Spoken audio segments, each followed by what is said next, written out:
Ryback Show starts now. Welcome to the Ryback Show live. I am the big guy, Ryback. Thank you for joining me, ladies and gentlemen. Streaming live on Instagram and TikTok, the big guy, Ryback20. Thank you guys for joining the live streams over there. Always encouraged to swing over to Ryback TV here on YouTube. Subscribe, turn on notifications. Guys, your questions, your super chats are brought up on the screen. Health, fitness, supplementation, mindset, pro wrestling, anything and everything in between, all of that. We're streaming also live on Twitch at Ryback Rules and Twitter at Ryback. The show is available on all podcast platforms. iTunes reviews are greatly appreciated if you've got a moment to swing over there and leave a review. And as always, this podcast is brought to you by Feed Me More Nutrition, my premium supplement line sweetened with stevia and monk fruit. No harmful artificial sweeteners or colors. Vegan friendly. On feedmemore.com, you could save 20% on your orders with discount code RYBACKSHOW20. That's RYBACKSHOW20 over on feedmemore.com. We got a new intro video up also, kind of plugging the merch. I'm wearing one of the Ryback R logo shirts. You can't see it on YouTube. I'm sitting, but over on the live streams, you guys can see how freaking jacked I am right now. And I got to go do a big back workout and conditioning and some sauna right after this. So I may swing over and check out some new gyms and just to mix it up for the summer. Bounce around a little bit, change of scenery, see what's going on in some of the other local area gyms outside when I train at home. And by that, I mean just what different hot chicks are at those gyms. I'm kidding, partially, but it is always nice to get new scenery wherever you're going to work out. It's just a thing for us men, just kicks the testosterone up a notch or two. I train at home a lot, so it's good to get out a few times a week, couple times a week, and just to be seen in the gyms, let people know like, hey, still got it. But other than that, yeah, check out the new Ryback merch, guys. We're waiting on the new website. Hopefully, I'm waiting to hear back so I can go over everything and get all that up and running. And we've got a lot of the merch up there as well right now, though. You can choose your colors and designs, tank tops, long shirts, T-shirts, shorts, pants, accessories, all sorts of things over there. So check that out over on feedmemore.com. Good to see all of you guys. Let's see. What do we got going on with the questions today? Steve, oh, baby, got blood work and everything's looking good. That's great to hear, as always. Very important to get blood work done.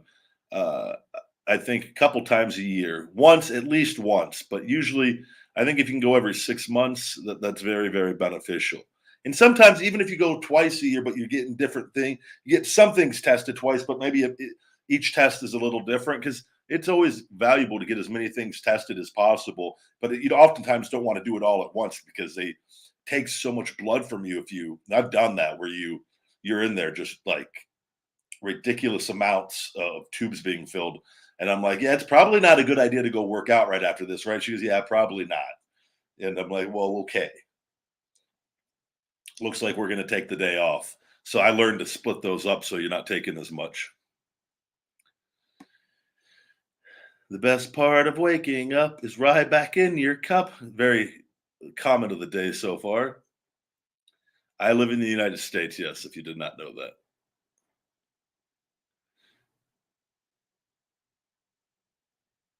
It's easy to be a salesman when you believe in what you are selling. All of life is selling, by the way. This is something, good way to start off the show. I don't know if a lot of you guys are aware of this. Life is all about sold or be sold, right? Everything we are doing in life is selling. Everything you watch from your favorite sports and entertainment is simply a business of selling. That is all that it is, all of it. From the moment we are born all the way up, everything is selling.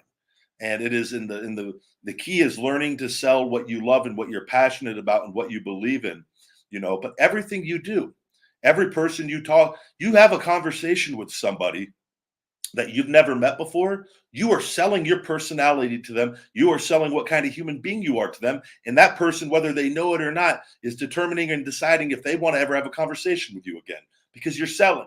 And either you sell them or you don't. When they walk away, they go, hey, I really enjoyed that guy's energy. I enjoyed talking to him. I'll talk to that guy again. or it's I never want to have a conversation with that guy again because you're a horrible salesman of what you're doing in that moment. And I'm telling you, it involves every aspect of life can be applied to selling. And once you figure that out, you have figured out a big part of life, my friend.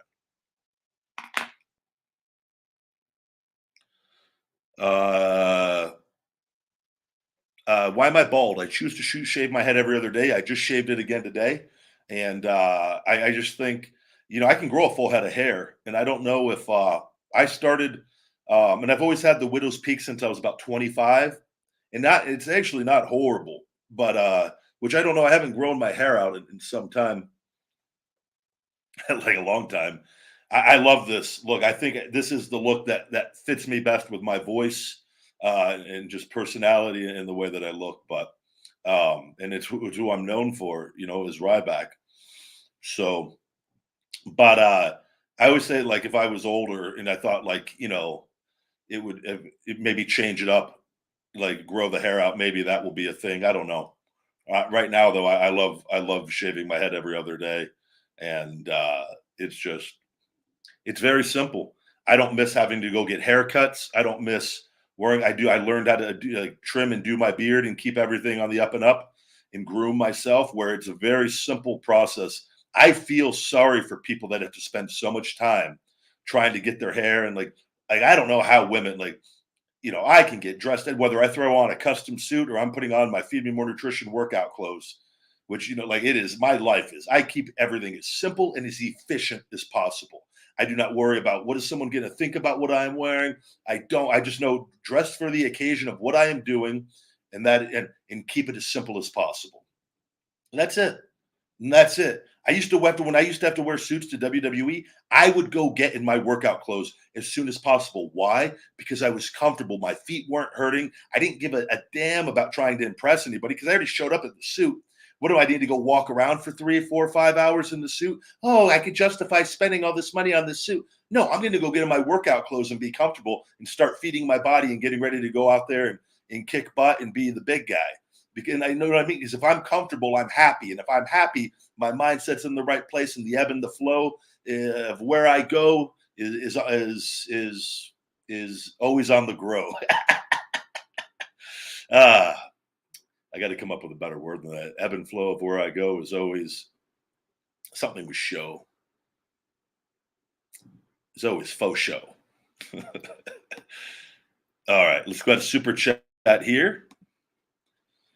And I apologize. Someone had mentioned me, Justin Hall, a frequent listener of the Ryback Show, had mentioned on Twitter and that he was not able to do super chats last time, and that's a little bit of a concern with things that are going on with different social media things. So if you guys do have trouble, complications sending in super chats, I do ask one, please, if I could see it, and also if you can notify YouTube,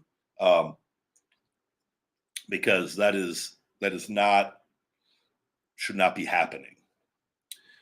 Statical Gaming, thank you for the super chat. Hey, big guy. I was just wondering on your thoughts on being involved on the Nexus and why you guys got removed from the Nexus so soon after debuting. I loved being a part of the Nexus. I was never removed from the group outside of I injured my ankle, and I was done wrestling for a year and a half, and I came back as Ryback. Nexus was already gone by that point. So, right. And I don't think I would have gone back into it to begin with, because I think it was the plan and I looked at it as an opportunity to get rid of the Skip Sheffield name that I did not want. And that was not a main event name. Not to say that you couldn't have just left it Sheffield and, we would have made that work regardless, but I wanted to be Ryback, the name that I created. And I was very adamant about that in my time away, that I needed to come back as Ryback, even though that was not an easy sell. It was not an easy sell, because it was like, well, who is Ryback? And then it was essentially, let me go show you who Ryback is. I think that's because we could talk about this stuff all day long. I'll just go show you who Ryback is. And they would do vignettes, and I don't want any vignettes. I don't want any hype. Just put me on TV and I'll go show you who Ryback is. And that was it. And that was it. And I had my stuff in my back pocket that I wanted to incorporate into the character over time. And we were able to do that. Right. And, but the Nexus, a lot of guys, I think we all saw once Darren Young was removed from the group. I'm going to go ahead and pull this off the thing. Once Darren Young was taken out of the Nexus, I think we've really realized, like, man, this is such a business, because we were really close, all of us, as far as we were riding together. We all came from FCW together, and we'd spent a couple years, a year and a half, couple years around each other. We went from having to be forced to compete against each other to having to rely on one another to go out there to go get over. And man, I don't think it could have. We really, really, because we all got along before this, anyways, and we all never wanted to really compete against each other, in the sense of, like, it just was what that turned into a little game show, whatever it was, right? So, but once Darren was removed, I got injured a few days later in Hawaii on the live event, and I'll tell you, it was tough to watch on TV, and I did. Just seeing everything, I felt really, really guilty, because I felt like I was such a big part of that group, in the sense of, like, with me and Wade, being the enforcer and, like, the muscle, and really, and they had some plans, and me and Otunga, and I think they were going to put the tag titles on me and Otunga against the Hart Dynasty, and that could have all changed. But that was, from what we were told, we were going to start getting, like, our pushes inside within the group, and obviously everything came off the rails. And the SummerSlam match was, I thought it was a fantastic match, but I think everybody knows that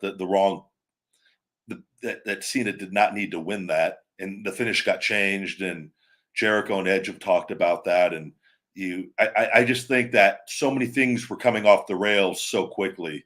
But in their eyes, I look at this, and it is the nature of the business. You go, and Vince, I remember Vince, and this is one of the things where I'll always I tell my truth on what happened with me, and I feel I've done a great job at that, right? But when things can go either way, I always will look at that fairly, and I go, yeah, probably, right? But you look at it as far as, like Cena winning, but at the same time, we were so brand new, and if we could have went in there and tried to politic and say, no, we need this, but we would have been looked at as being difficult to work with right away. That would have had negatives that came with it, and we were well aware of that, of those things. And at the same time, you look at it, you've taken 7 guys who essentially were just in developmental, not making any money, not making the company any money. And yeah, we got assigned these physical actor roles, and we nailed it right away, right? But, like, we got a major opportunity to go work in the main event at the beginning of our careers, which almost nobody ever. I mean, talking in the history of the business, is extremely rare, right? So I can understand from a business standpoint, even though it's not. I don't agree with it, but I can understand, at least to some degree, where you go, well, we're giving these 7 guys, we're giving them the rub of putting them in the main event, like, we're going to put them over on our top guy the first night. I just think, though, well, then why do that to begin with? Why not wait and build up to that to eventually put over that guy, right? I just thought it was a little too soon to start with that. But oftentimes they'll book themselves into things, but also the group might not have had that impact that it had we not attacked the number 1 guy in the company, right? And I think that's a fair argument to make as well, and that we were given an opportunity from being essentially nobodies, and we were not. And Vince has said this. I remember this when we used to have to do the promo class with Vince and everybody, and he had us all get up, and he said in front of everybody, and I remember, and I agreed with him completely. He goes, individually, you guys are not worth anything to me. He goes, but collectively, you guys are worth a lot to me. And I understood that, and he wasn't right. It's like the Shield. The Shield individually, when they first started, were worthless. And that's not saying they're worthless, but in the sense of the equity built into each individual character.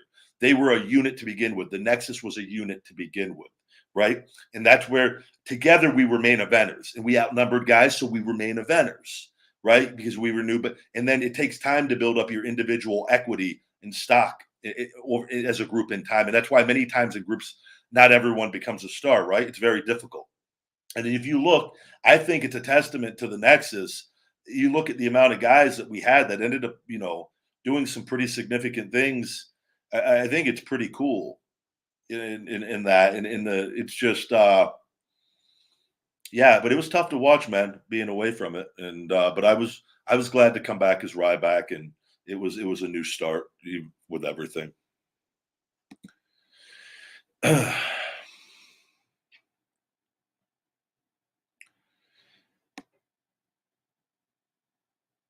Let's see. Get on to see if I missed another super chat.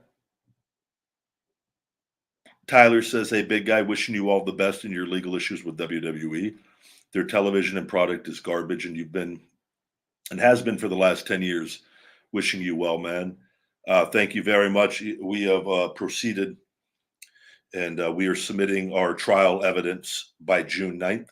I've just actually was communicating with my attorney this morning, as we have to get everything together on the trial portion of my statement to the USPTO. And WWE, they have the settlement in their court, and it is going to be up to them that if they choose to reach out to settle, that they have the settlement that they initially reached out with, and we had to add revisions into it and make adjustments, and they've stalled for 5 months, so over 5 months now. So I decided I go, because they kept asking for extensions. By the way, their attorneys kept reaching out asking, "Hey, can you extend another month? Can you extend another month? Can you extend another month?"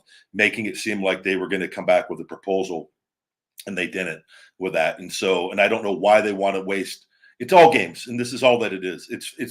It would have been, the trial would have been over already, and I would have won the trademark had I not even entertained it. But I'm all for getting everything settled. I do want this over with, but I am not giving an inch on any of this with everything that's gone on, specifically with my social media and the negative lies and the amount of money that I had to sacrifice for their lies and their lies up front with everything. So I'm just proceeding. And if they decide to come in with the settlement, and they know exactly what they need to do with that, and then we'll go, okay, we could settle this and we can let this be over with.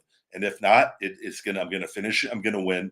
And I'm gonna, like I said, I'm gonna talk about a lot more over the course of time. And I'm telling you, they do not want me talking about the things. And I have held out purposely on some of the big things with this until this point has come with that. And it is what it is. I have no fear with them whatsoever. I don't care about the amount of money they have. I don't care about any of that. The truth is going to win. And that is, they have done, and here's what, no matter what I say, Vince and them know everything they've done to me. And it is, they should expect the worst, because they know everything they have done to me. And it's not me being a victim. It's not me being Ryback, anything of that. It is me just coming full blown at this multi-billion-dollar company who I've won everything from and not backing down, because they have mistreated not only me so badly from the very beginning, so many other wrestlers and so many other ones that are so scared to talk and speak up. And I'm just sick and tired of it. And I was sick and tired of it all there and from the very beginning, once I saw what it was. And so we're going to expose them. I've got so much stuff on them that we've been able to present to the USPTO factually. And while they're getting caught lying, this has been like, I'm just like, you guys are just so ignorant on so many things. It's like, your lies, their attorneys can't keep up with their lies because they weren't there for a lot of the lies. But we have the evidence and the facts on them. So it's like, can you make it any easier on us, please? So, which is why they reached out to settle. And they made a mistake. I'm not going to even say that part of it yet, because it involves another wrestler who I like, and I don't want to get him involved. But it's just, I can't wait for it to be over.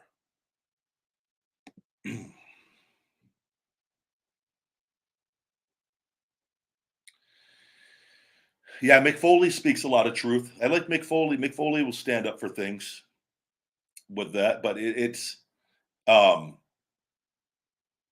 yeah, I don't know what there's so much more than what people will say. Whereas because so many things have affected me personally, and a lot of this is them latching on, like after I left, where they've left me no choice.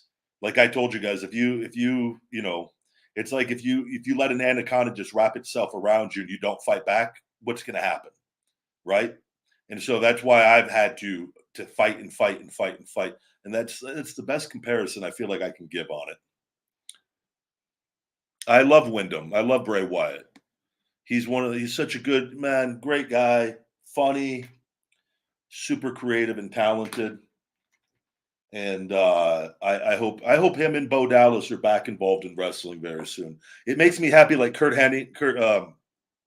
Henning, Curtis Axel is back. working, and I've talked to him. I haven't talked to him in a couple months, but I talked to him before he went back to WWE, and he was telling me that they'd offered him a producer role, and I know he still wants to wrestle, but I think he looks at it too as an opportunity to be back, and he's very good. I think he'll thrive in that role, but I would like to see him get a shot. I would like to see him just be Joe Henning and have a run as Joe Henning. I think he needs that individually. Um, I think it'd be really good for him. And he's still young enough. I mean, he's 40. I think he's 43, if I'm not mistaken, 42 or 43. He's going to get mad if I said he's older. But he's in great shape and he looks young still. He's not like all grizzled and beat up, so he takes care of himself well. And he's a hell of an athlete, so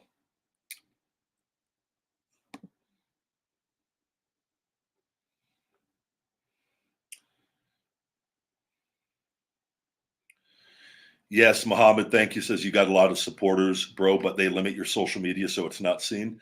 Yeah, and I know this, and that's why I talk about. And that's why I don't stop. I'd rather be seen by a few than none. But but overall, collectively, I'm seeing a lot. If you look at my TikToks and things, like I said, we're about to hit 2.9 million either tonight or tomorrow with that, and the or by the weekend, I should say, just in case it goes slow up to that. And I'm going to be 3 million's right around the corner with that. There's no wrestler on TV with that amount even close to me.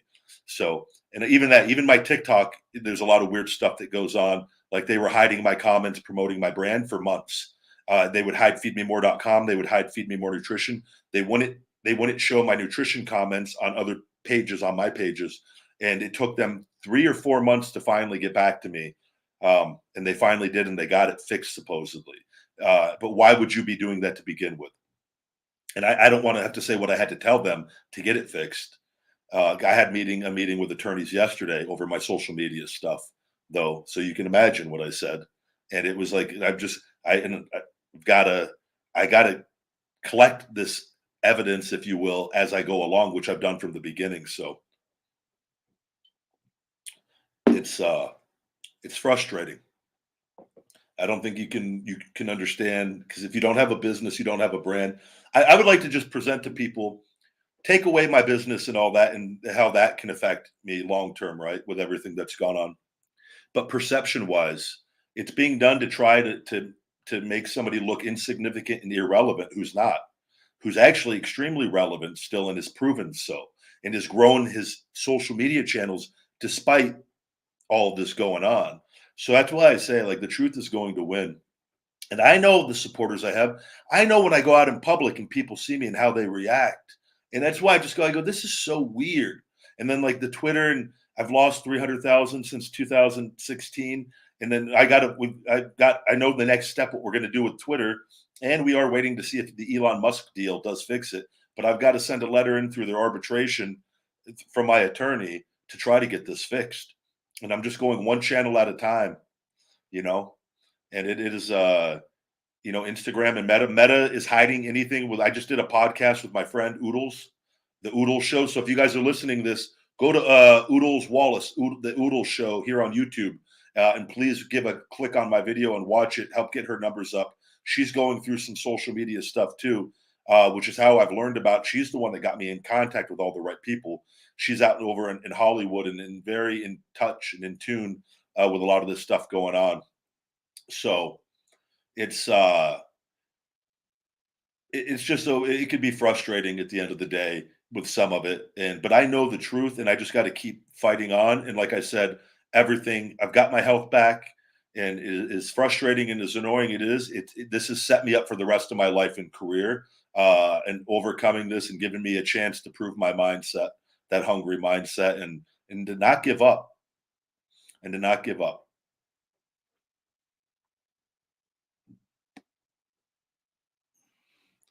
I didn't get 20 million views on that ASMR video. That was only 2.6 million, if I'm not mistaken. No, I did not retire from wrestling. I've not retired at all. I've not announced it. I've simply been transparent and honest about my injuries, of needing a 5-disc fusion and right shoulder replacement, in which I don't anymore. And just got to keep working on the shoulder. The back is 100%, but I'm very, very close. I'm very close actually. And once this legal stuff is over, I will say I'm ready.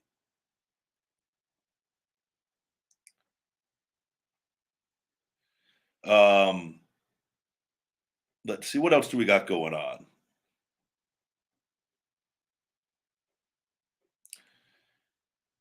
Yes, the Ryback trademark is the final piece. I already own the big guy. I already own Feed Me More. I already own Hungry. It's going to be that is the final piece. But even that, it doesn't even really. I am Ryback Reeves. They will never be able to stop me from wrestling as Ryback. But like merchandising wise, I always use the R logo to begin with, which you see guys on the social channels. If you go, I'm wearing the R logo white shirt right now for the YouTube people and Twitch and Twitter. With that. So they really can't stop anything outside of that. I want to take everything from them, and they're going to have to square up some things like past rights. And there's quite a few reasons why I want this, and I created it. And the USPTO is fully aware of everything and everything, the lies and the things they've done, and we've provided evidence on it, on to get signing contracts and lying about it. And there's a lot of the details that you guys aren't aware of and stuff. So the USPTO is, which is why we are winning. Yeah, in the good news, Johnny Depp won the Amber Heard trial, and which I know there's like debating things from I've seen from attorneys on TikTok on how much he's actually supposedly he won 15 million, and it was like 10 million in one thing and 5 in another for whatever this was in Virginia that he's got to pay attorney fees, and like so. But I don't think he's too concerned with the actual financial amount. I think he's got his career back probably, right, and which is worth far more.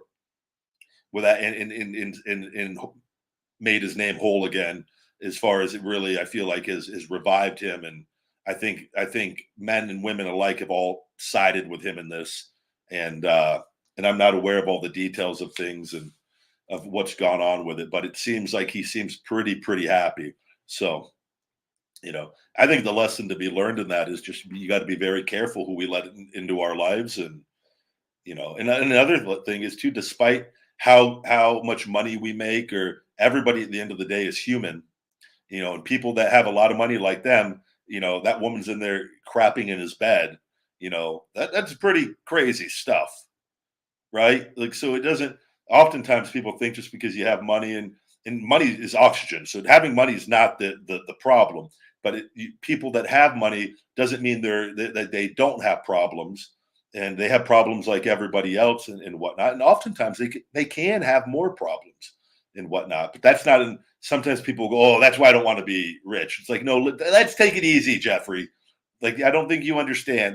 The money's not the issue. It's money allows you to be your true self with that and to express yourself. And also, the more money you make and the more experiences you have in life, it takes more to sometimes get stimulation and to do things where like you have more options. So you do other things, and oftentimes too, and you make decisions depending on how you get that money, how much sacrifices you make, and then maybe you can become dependent, or on alcohol and drugs. And a lot of these people, you got to look at movie stars in general. You go to a movie or you do a string of movies, you can have a lot of time off in between all of that, or until your next role. You have a lot of free time, and I could attest to this from my injuries. Even though I had my business, where you have more free time in between everything, so you have to make sure you're pretty focused and locked in, and got your head on straight, or it's really easy. And I tell you guys this all the time. I could literally sit around and day drink every day if I want. I could do everything I'm doing and be drunk and do drugs and do everything. It would not be productive to where I want to go. And it's not who I am with that, and that's why I do red wine once a week as my treat for working hard and to have a little bit of balance while I'm overcoming all of this. And it's a lot of people, it's really easy to go down that rabbit hole of when you've got free time and you're like, well, why can't we go sit at the bar all day? And man, that was a lot of fun yesterday. Let's go do it again today. And right, because you don't have anywhere to be, you have all the money in the world, so it's easier to get bad habits and addictions, and which is why you often see that with people that have significant amounts of money and time on their hands. Super chat. Thank you, Yo Dowdy. Yo Dowdy 84. Hope all is well. Big Guy doing fantastic over here. And hope you are as well, my man. Thank you. Thank you. Have I been in a toxic relationship like that before? No, not like that. No, not even. I did date a Latina for 3 years off and on. And so that's something. A lot of endless like arguing over nothing. And then the argument would be over, and not even like arguing, just discussions. And then everything was done after hours of talking, and then it would start right back up into another vicious cycle. And I just realized, I go, this is not beneficial for me in any way, shape, or form. Smoking hot, beautiful though. That bought her 3 years. And then I go, I will never make that mistake again. And also her dog. And I love Sunny, the dog is absolutely, which got me in love with Frenchies. She did use her dog against me multiple times. And so that was another thing. But and then that's how I ended up getting Sophie and Little Guy. So a lot of positives came from, and it was all good. And I think good person, just she's Latina and she's crazy, and she'll tell you that herself.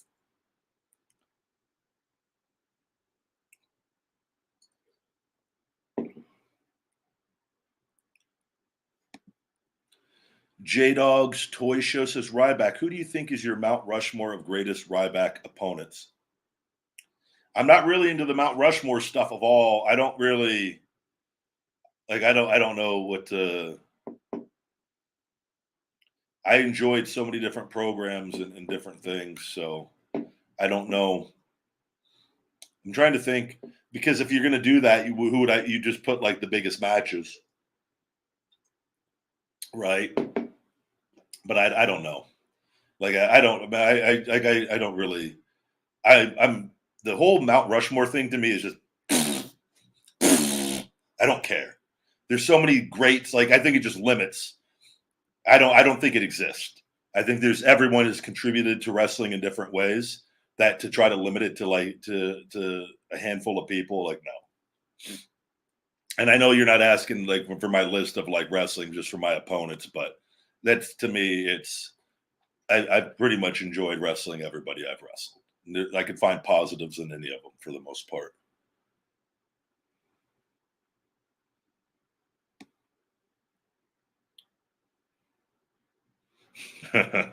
Somebody with that comment below, you're 100% spot on.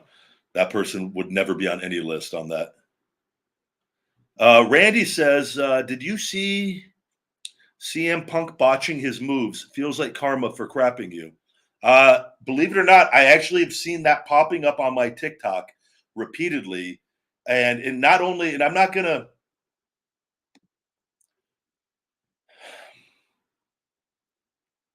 his karma's not over with yet. And I'm telling you guys this, and I'm the only, it is, and I wish him the best, but he has done nothing but tell lies about me, and he knows it himself. I'm just not one of those guys that let his BS and his fake ways don't work on me. They never did with that, right? And you are seeing now, I will say he is truly a threat to his opponents because he is not physically capable to do the things he's trying to do from what I've already seen. And that's that. And that is, he has done things that are just so far more dangerous than I have ever done that I've seen. And I just go, of course, let it play out. And I'm happy. I want him. I hope he does great. I love AEW, but man, I can't sit back and sit there and like the guy that has just done nothing but tell lies, you know, good luck. Good luck.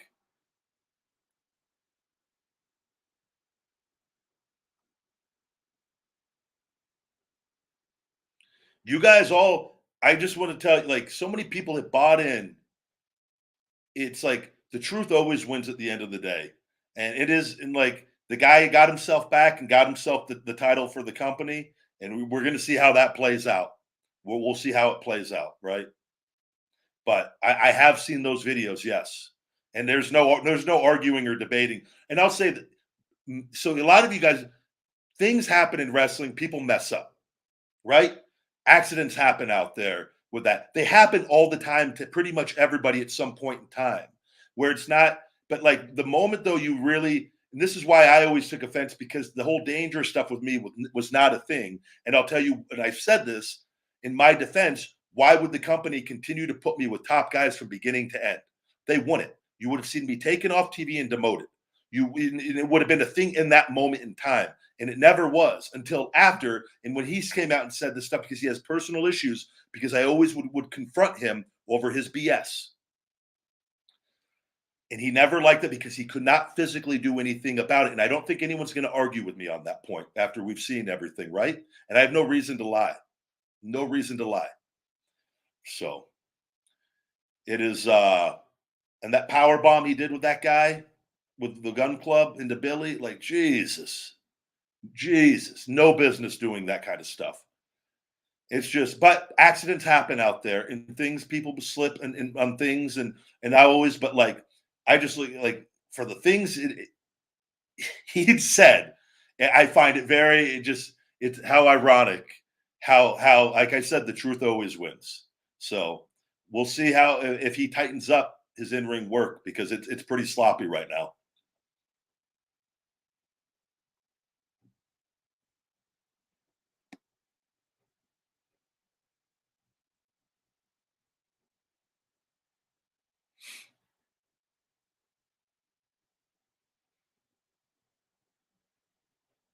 Hello, hello.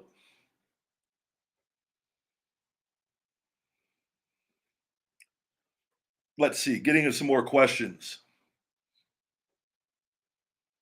Wolfman says Ryback seems to be the only wrestler who's totally honest and transparent with his fans, respectable. Thank you, buddy. I always just try to be. I work for myself, and I'm not really. I take a positive approach for the majority of everything that I will talk about. But like when I'm, again, the Punk stuff, I'm going to answer honestly based off of the things and the truth and the interactions I know and the lies that I know that he has told. And I would not be a man if I sat back and did it any other way. And I wouldn't expect you guys to respect me if I handled that in any other way. Mitchell, super chat. Mitchell Shatanis. I remember that name. Yes.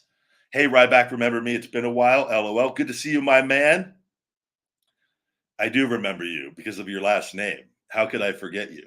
I hope you're doing great, and it's good to see you back here on the Ryback Show. We have a new intro for the Ryback Show too. I'm happy with. My editor does a great job with all that.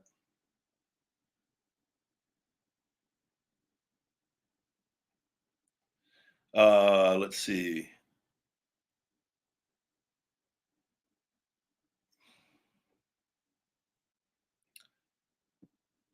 I missed some super chats here. Hold on. What do you think about MJF promo this past Wednesday? I caught a good portion of it. I missed the very beginning of it on that, and I've talked to you guys about this on here,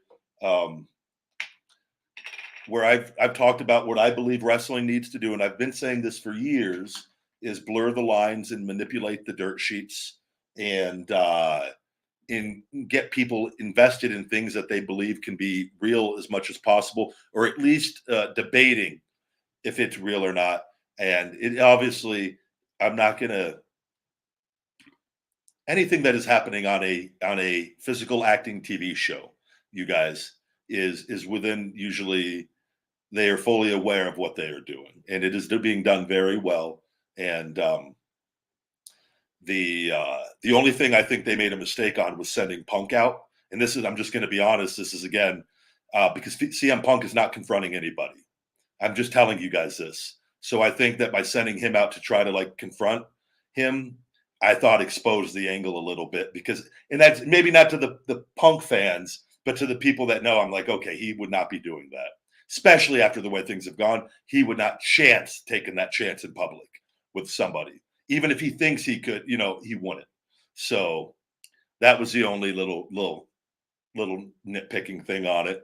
And whether some people might not like it, but that's the truth with it. But other than that, I thought it was great because MJF is speaking passionately and whatnot. So I think it from a TV standpoint, it'll be interesting to see what direction they take this, what direction they go. I still think they need to turn. I think Punk needs to turn heel. I think he especially with how he's wrestling right now. I think he needs to turn heel. I do not. I think his length, his run as a babyface is really. They need to do something, and I think they have an opportunity to do some really. If they went MJF Punk, I think they have a really valuable opportunity to turn MJF into a pretty big baby face, and to turn Punk into a even bigger heel if it's done correctly. And there's ways to do it. And I think they could do a double turn with a program with them, in which they may be doing. That would, if I'm in those creative meetings, that's my offering that insight.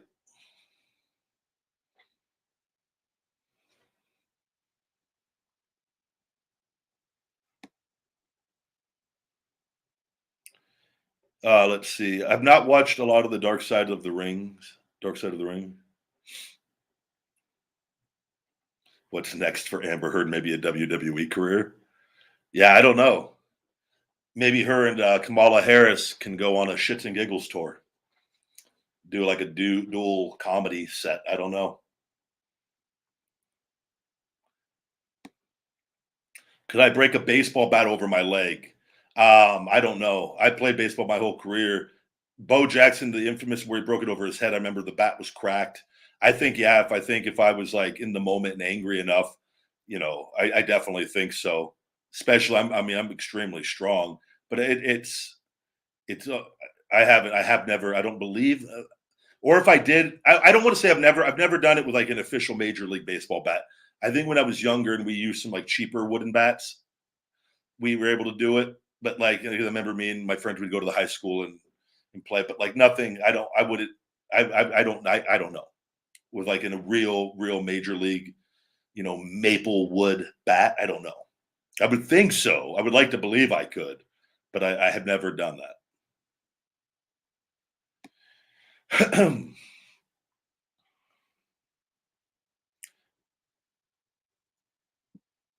She would definitely be a good heel. Oh, she definitely would be a good heel. Me and Amber Heard show up together. uh, how do you get your forearms vascular? I've always had really good forearm vascularity, but I've always done hand grips. And I'll tell you what has really helped here lately is doing my hangs for my shoulder.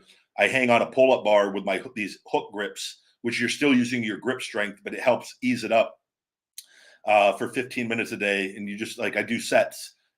You go for a minute, take a minute break, go for 30 seconds, take a 30-second break, all the way up to 15 minutes. And it's helped my shoulder immensely with that. And I'm pushing more weight again.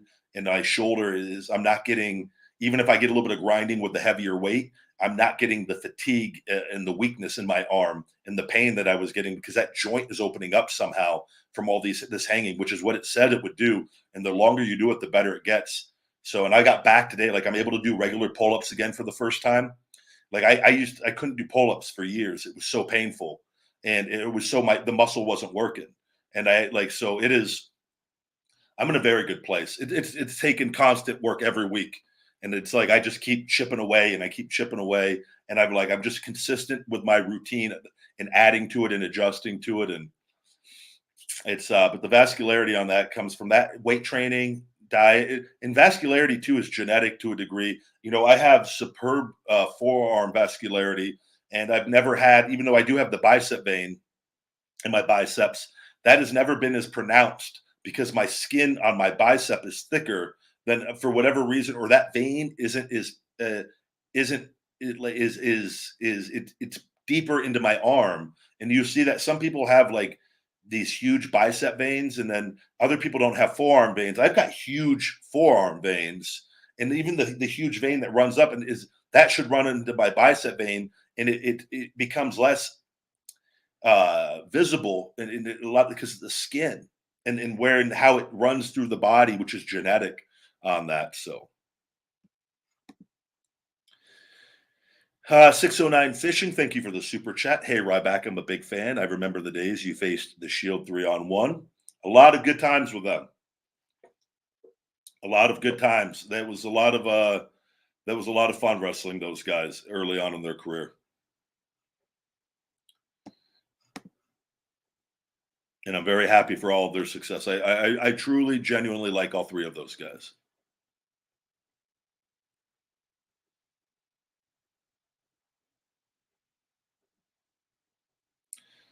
Hello, hello. I get along with Bray. I have not talked to him in some time outside of, I think the last time I talked to Bray Wyatt was I was in Honey Baked Hams during Thanksgiving one year. I think it was like 2 years ago now. And I just sent him a text and we would text back and forth a few times. And I don't even remember what it was for. I just remember I was in a long line at Honey Baked Hams. uh,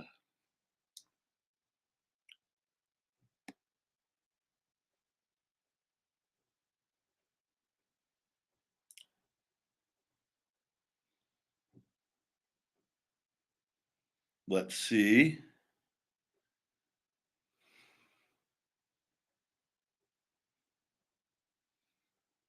Hello, hello. For the people that will try to say like the views on, and again, I completely agree that like with notifications and having over 400,000 subscribers, that if there's 115 people in the live watching live right now on Ryback TV, that's not 115 people that are only watching this video. The video you get seen by thousands of people on a plot on listening on the podcast platforms. I get anywhere, I've told you guys, 40, 50, 60, 70, 80, 90,000 viewers on TikTok alone, which I'm being seen much more on that platform, right? I'll get thousands of views on Instagram, get thousands of views on Twitter. We'll get, and I don't know Twitch. Twitch is pretty horrible over there. I don't even keep up. I don't keep up at all anything with Twitch. But like, if you add up all the numbers, I'm seeing pretty significantly still with everything. Granted, not nowhere near YouTube. From everything I understand, YouTube, you should be getting around 14% average on your views for your videos based off of your subscribers with that. So, 10% would be 40,000 views per video. I'm not getting even nowhere near that, right? So I think it's safe to say you just go, why? And it's the same formula that's happening on every podcast platform. All these followers, but such little impressions. And when you get little impressions, when notifications don't go out to the people that have them on with that, then people don't know you're doing videos, right? And that is what has happened. And that is what they've done, and which is what I'm fighting. And we are going to get one platform at a time. We are going to get fixed. James Anfolis, thank you for the super chat. Hey, Ryback, I have a question about traveling on the road. Did you drive or fly to the venues? And when you did, who was your traveling buddies? So yeah, you would fly from, I would fly out of Vegas. I'm going to go ahead and pull this off, buddy, just so the typical routine would be I'd fly out of Vegas. Say we're wrestling 5 nights a week for WWE. I'd fly from Las Vegas on a Friday, early Friday morning. I'd get up at anywhere between 2 to 3 a.m., sleep 2-3 hours, get up at 2-3 a.m., shower, get ready, shave my head, and my bags were already packed, and drive myself to the airport. You park the car, you take the shuttle or whatever, you park in the garage, you walk in, do the deal, you check your bags, take a 5 or 6 a.m. flight every Friday morning, fly into whatever the first live event was going to be. So say that we were going to be in Tampa, Florida for a live event. And then we were going to be doing TV, we might have TV in Miami and Orlando or something. And so maybe it's like a Tampa, Lakeland, and some other smaller city within Florida. I'd fly into Tampa. You'd get your rental car, you go get food, you go right to the show, you go get a workout in if you have time. Depends on what time you land, if you have any delays or anything of that nature. You get in, go to the show, do the show, wrestle, get in the shower, get ready, get your bags, go drive to the next town, 3, 4, 5 hours any given night. Sometimes if you were lucky, it'd only be 2.5 hours, but typically on average, at least a few hour drive every night. You get to the next town, you get your hotel, you do all that, either at the venue, you book all that online yourself. You got to find your hotel. and I always traveled alone. I traveled with Daniel Bryan and Cody and Cesaro for a little bit, and then I chose to ride on my own because I like to work out for a lot longer than the other guys like to work out, and I wanted to make sure that I got the food that I wanted to eat. I didn't. I had no. I didn't care to negotiate on when trying to get proper nutrition because nobody ate like me at that time. And even if I'd been vegan like I am now, me and Dan would have had a lot more in common at that point in time. But I have my ways of I know what I need to do to be successful for me, and I want to make sure. And like I said, I'd like to go to the gym, and I'd be at the gym for a few hours.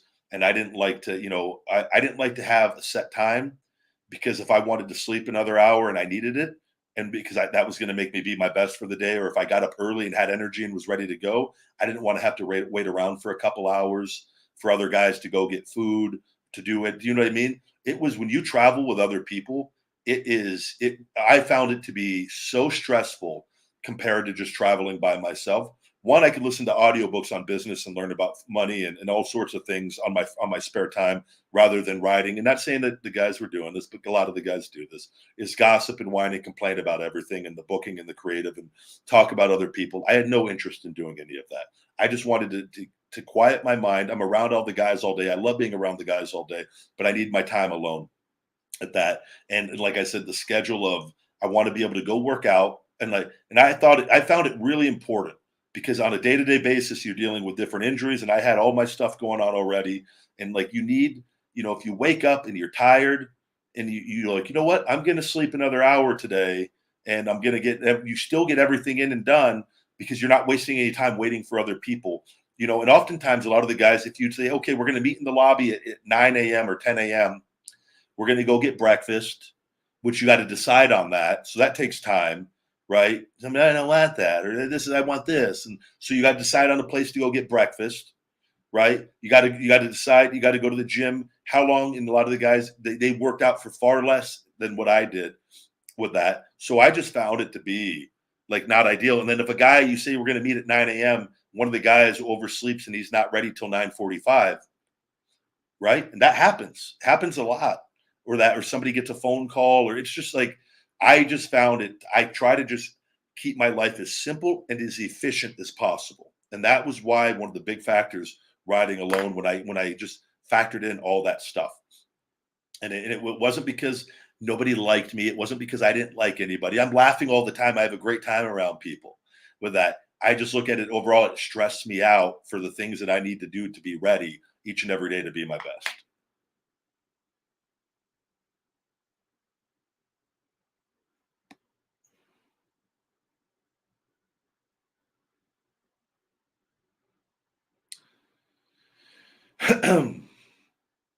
Let's see.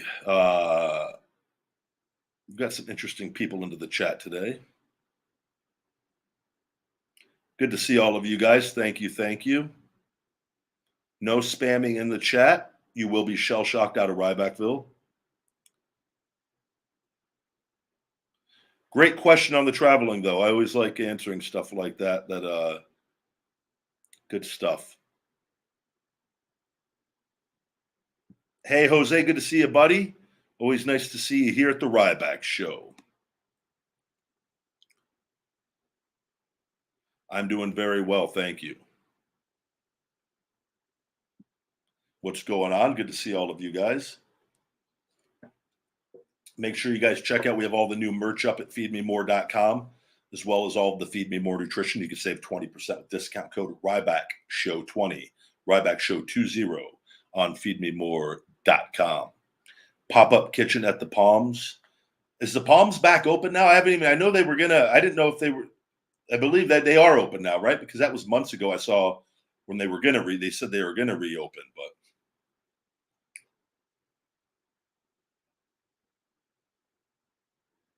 Yeah, I'm really curious to see what they're going to do with Wardlow moving forward as well. I really want to see what direction he has. Some good momentum on his side, though, no doubt. They should do a Wardlow.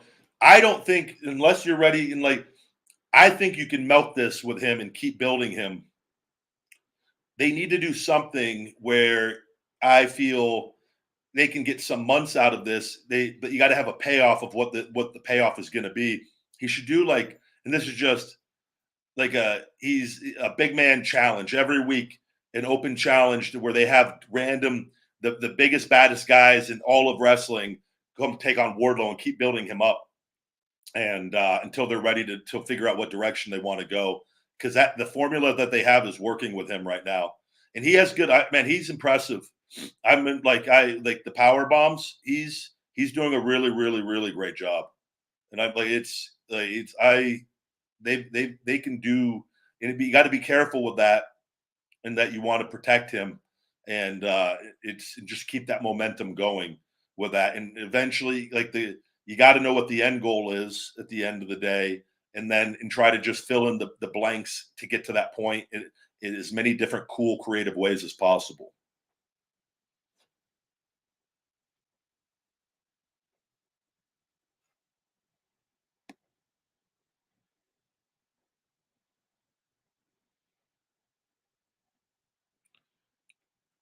Yeah, Jose says, what motivates you to stay positive? I almost always have bad days, but at the same time, I realize that these days will get better. Yeah, a lot of it's just mindset, and it's making consciously good decisions over time consistently, um, and always trying to improve. And life is essentially what we make it. And I think life is filled with great stuff and filled with bad stuff. It's filled with love. It's filled with evil. And all I know is life is a lot better when we're happy and can be loving and right and have a positive mindset more often than not. So it's I know that from experience, and that I strive to try to feel that way as much as possible. It's not realistic we're going to feel that way all the time, right? And life is filled with all sorts of events and all sorts of good and bad in between from when we're born to when we die. My thing is I want this experience here to be as good as possible while I'm here, right? And for many people, if you look, historically throughout the timeline of life, the one thing that seems to, and again, there's a lot of different things that are out of our control at different times, but the one thing that we can control is our mindset. And happiness exists inside each and every one of our minds. And we just have to unlock that. And it's unlocked with being grateful for the simple things, and for the love that we have around us, or and we're all not going to have the same situations. There's people that are born without parents. That doesn't mean that they can't form just as much loving connections and relationships with people or with animals, right? There's all sorts of ways that we can fulfill ourselves, and by not comparing what other people have, and not always easy, but that exists inside each and every one of us if we choose to tap into that.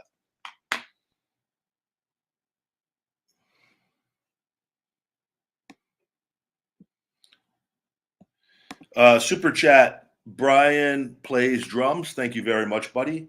I remember Daniel Bryan mentioning how much food you used to eat. Have you reconnected with him recently, telling him about your vegan journey? I'm sure he would be thrilled. No, I've not. I like Dan a lot with everything, and wish Dan all the best. But I'm not. I'm trying to think. I don't remember the last time I had a couple text messages. I think a lot of you guys get like confused with people and think like guys are like super friends, and like I don't know. Like I'm not.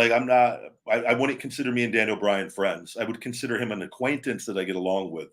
And I don't. I consider very few people that in wrestling. There's probably two that I would call my friends with that, and the rest are all acquaintances. I'm very picky with that word on that.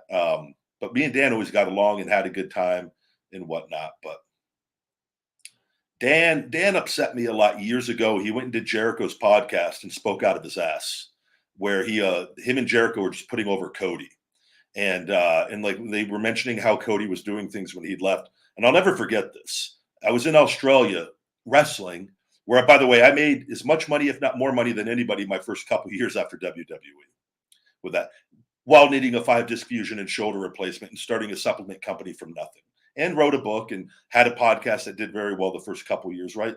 With all of that, but throw all that out the window with that. But and where Dan, they just mentioned like how they made sure to take a shot at me in the process, like since leaving WWE, how Cody was doing so good, and like Ryback hasn't done anything. And I just remember I sat in my, and I was listening to the interview. I would not had no idea they were going to go that route.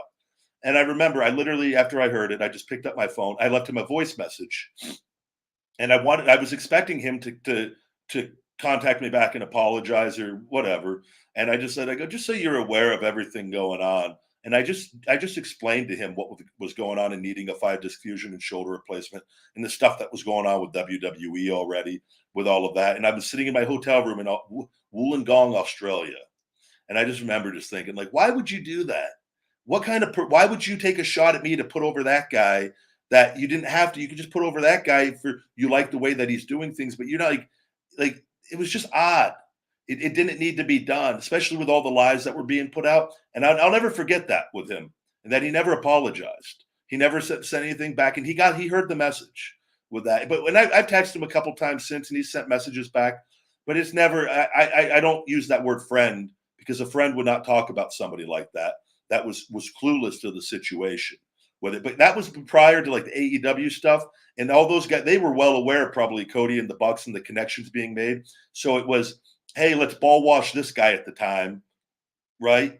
And that's the wrestling business. But I was just like, whatever, man. Time works everything out, and I'll take care of my business and my end of things when that time comes. But we've always gotten along. But that pissed me off. That pissed me off pretty significantly at the time because it didn't need to be done, especially from him.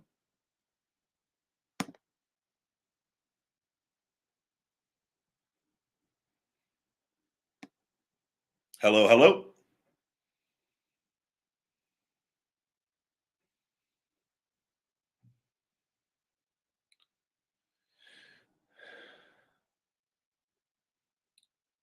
Let's see here.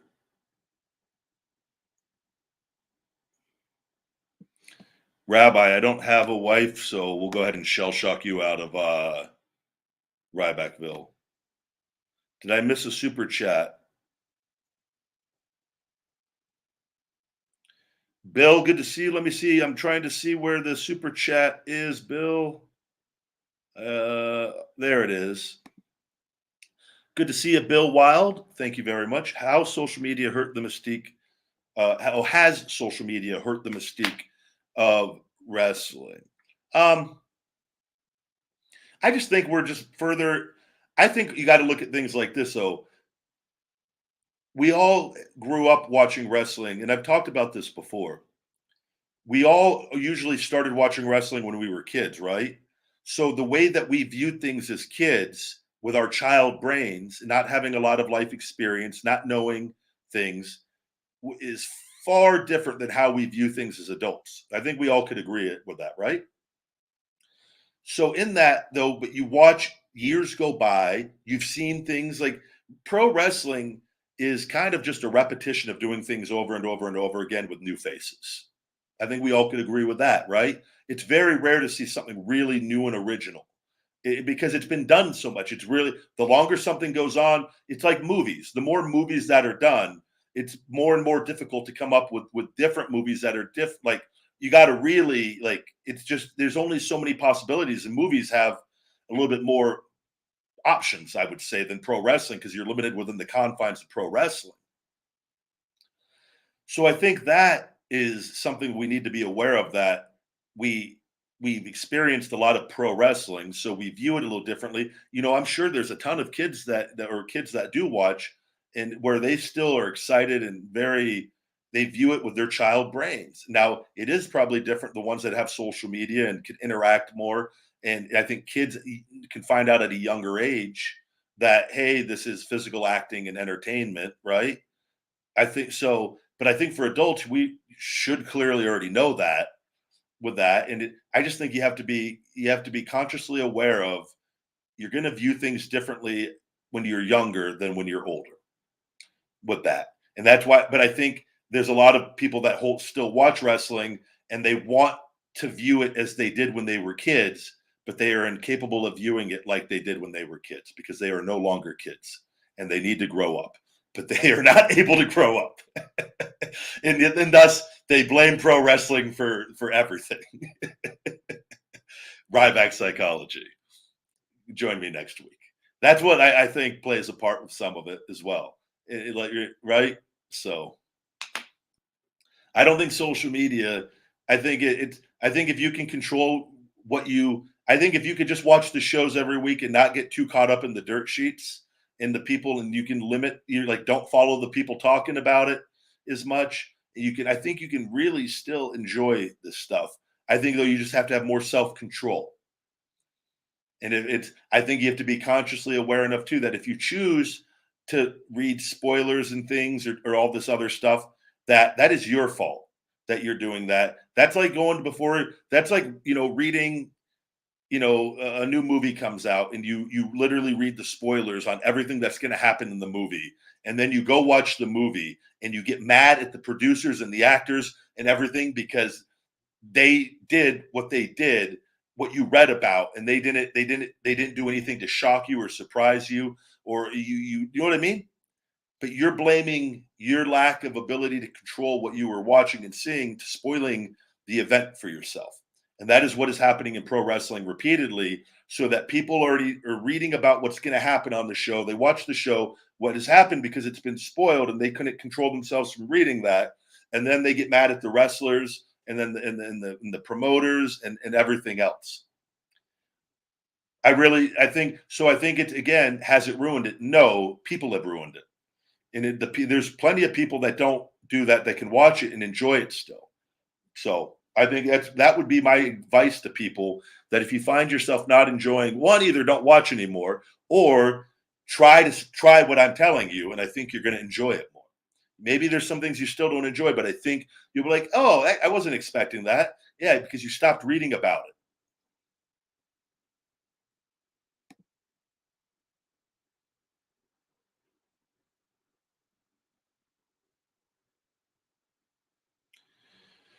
Let's see. Hello, hello.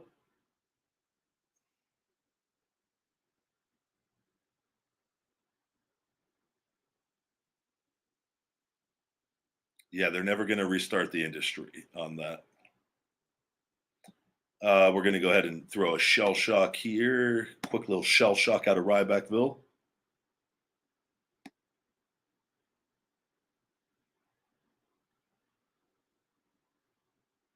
You're welcome, Michael. I hope you have a great day as well, buddy. Thank you.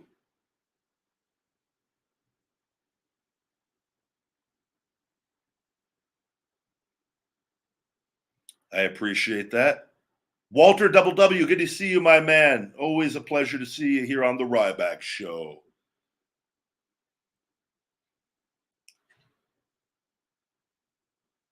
Good to see all of you. Thank you. Anything? Let me do one TikTok question before we wrap up tonight's show. I am not Johnny Sins, but thank you very much. He's a little bit older than me, and I'm a little more jacked. Big guy, I think you must return to wrestling. I see the comments on that all the time, and I appreciate all the love and support, guys. Thank you. Thank you. All right, guys. With that, we're going to go ahead and wrap up today's show. I've got a busy day in front of me here. It was good to hop on early, and appreciate you guys all joining me. As always, check out my Feed Me More Nutrition on feedmemore.com. Save 20% with discount code RYBACKSHOW20. That's RYBACKSHOW20 on feedmemore.com. And don't forget to check out all the cool new Ryback merchandise. We've got a lot of it up there. We've got more coming. And the new website here, I'm waiting to get the final approval on it to go over it. The new website could be any day, literally now, with that. So keep checking over on feedmemore.com for all of that. And I'll probably be back for another live tomorrow for one more show to round out this week with everything. Thanks again, guys. And until next time, stay hungry. Feed me more.